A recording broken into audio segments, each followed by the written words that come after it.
Well, thank you for having me back. I was here, I think, a couple of years ago, just after the coalition was formed. And those were difficult times as well.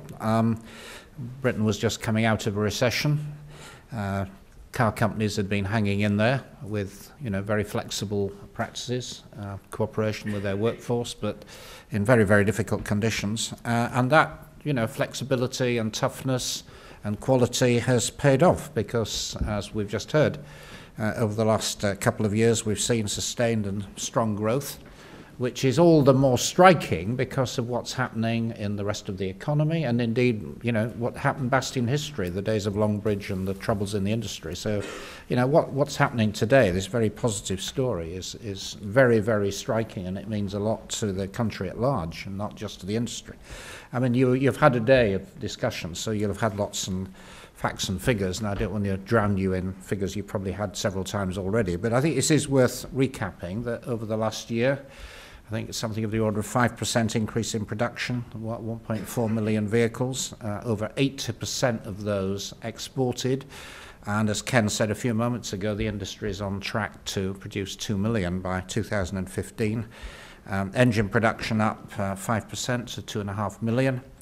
And that good news has continued into this year as far as we have the figures.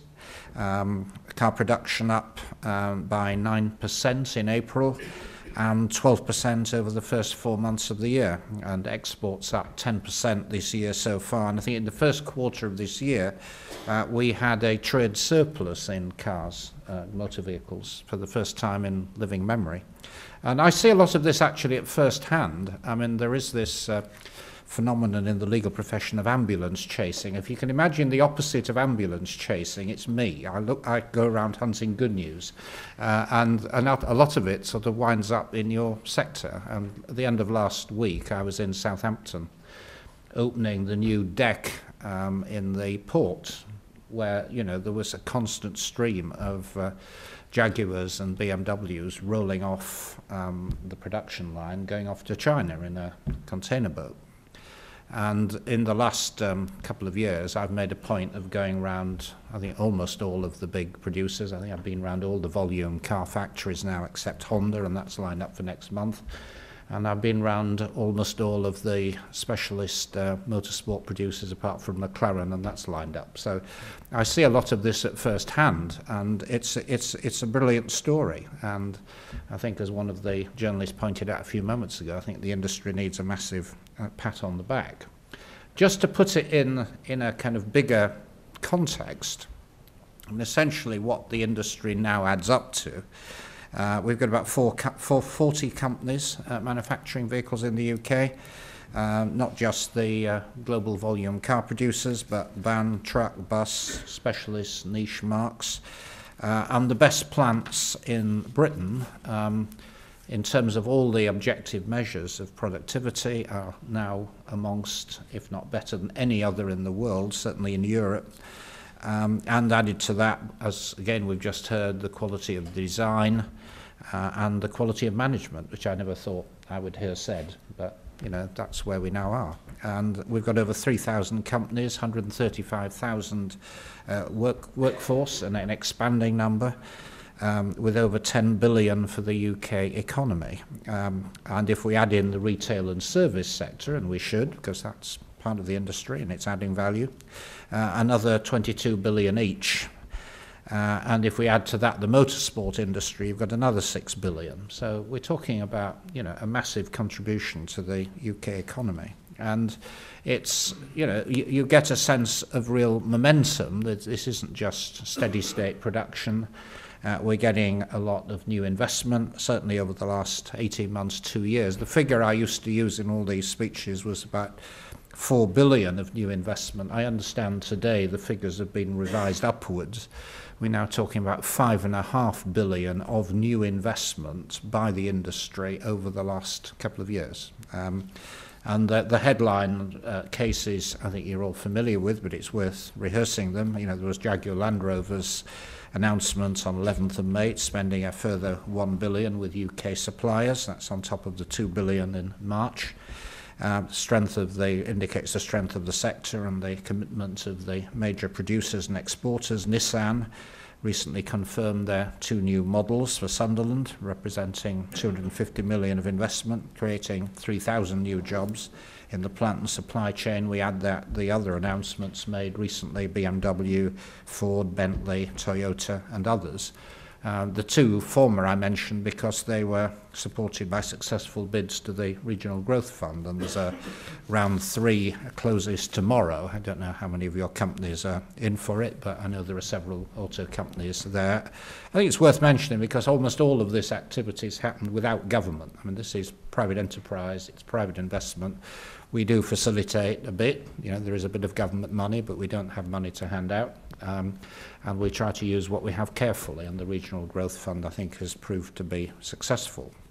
But I think an example of the British motor vehicle industry at its best, and one of the best stories I've been associated with was the decision of General Motors to build their next generation Astra at Ellesmere Port on a strictly commercial basis.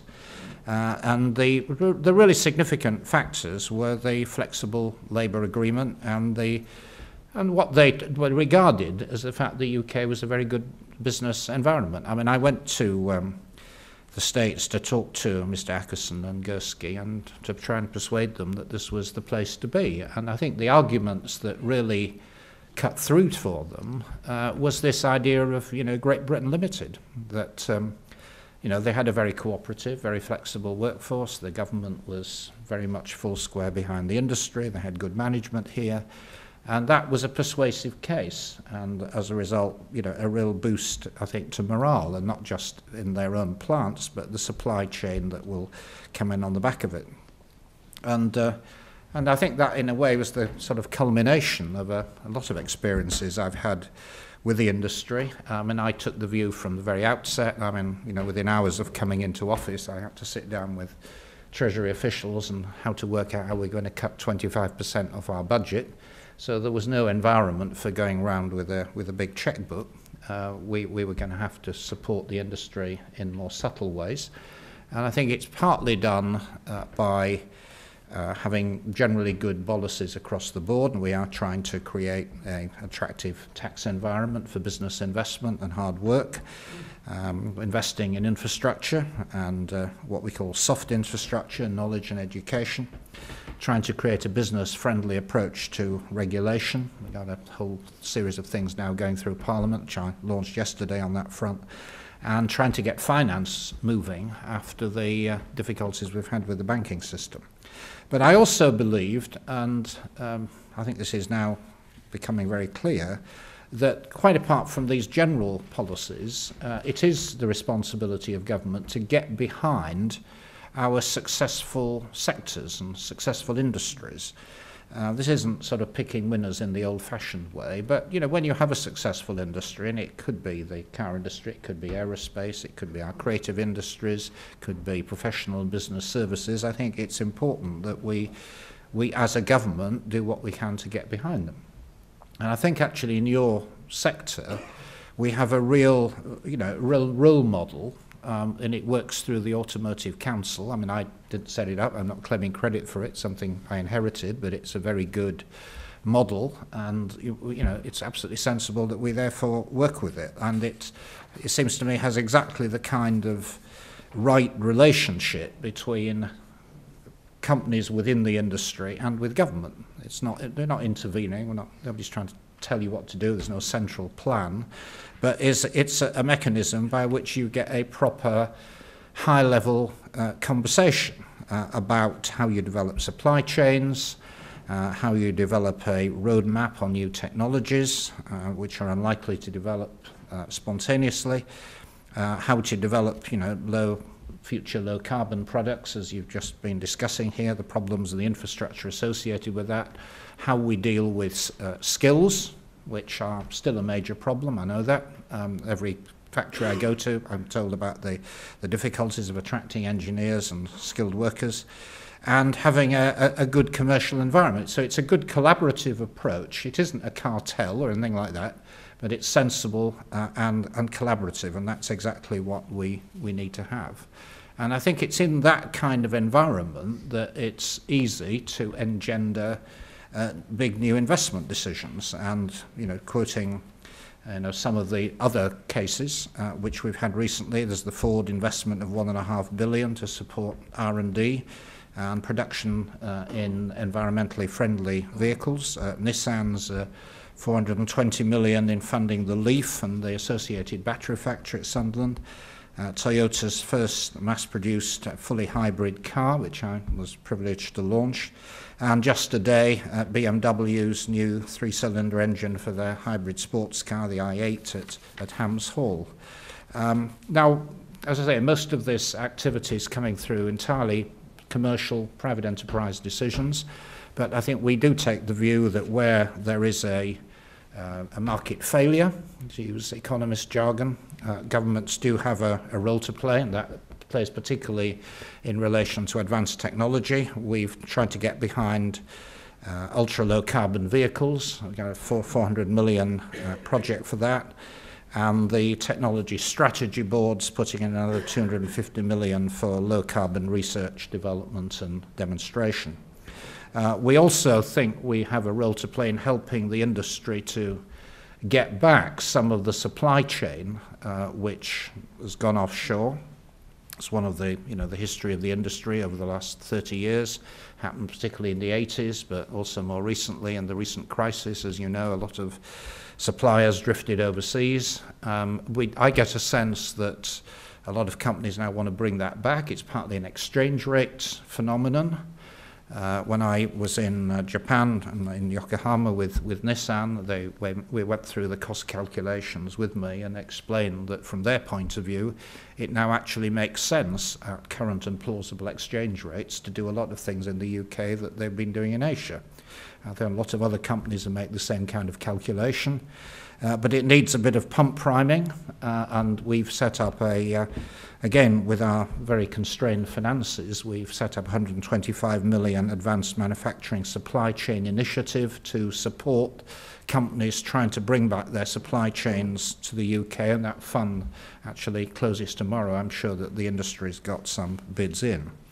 So I think, pulling all that together, the strength of the automotive industry and the work of the council, I think and basically creates a model that we're actually trying to replicate in some of our other industries. And I'm now trying to encourage my colleagues in government to set up things like the Automotive Council in other sectors, and it's beginning to get quite a bit of traction. And this is important, particularly on the manufacturing side, because although manufacturing accounts for just over 10% of our economy in crude terms, sounds actually very low, but it's about the same as France or the United States. It's below Germany and Japan, but for an advanced economy, that's probably what you'd expect. It's only 10%, but nonetheless, it's far more than that. It's actually half our exports. It's a very high proportion of business R&D, and much of the productivity growth of the economy, which is, of course, what we need for higher living standards, is driven by the manufacturing sector. So it's disproportionately important. Now, I do accept that we still have a long way to go. Car manufacturing in the UK hit a 16-month high in January, and car exports are at an all-time high, but we're still operating at levels which aren't greatly different from the big downturn in the recession. We know there is serious problems in the Eurozone. We know we have domestic problems we still have to overcome, particularly in relation to skills and the supply of engineers. But I think the key point, which I get, and I hope you agree, is that we're heading in the right direction.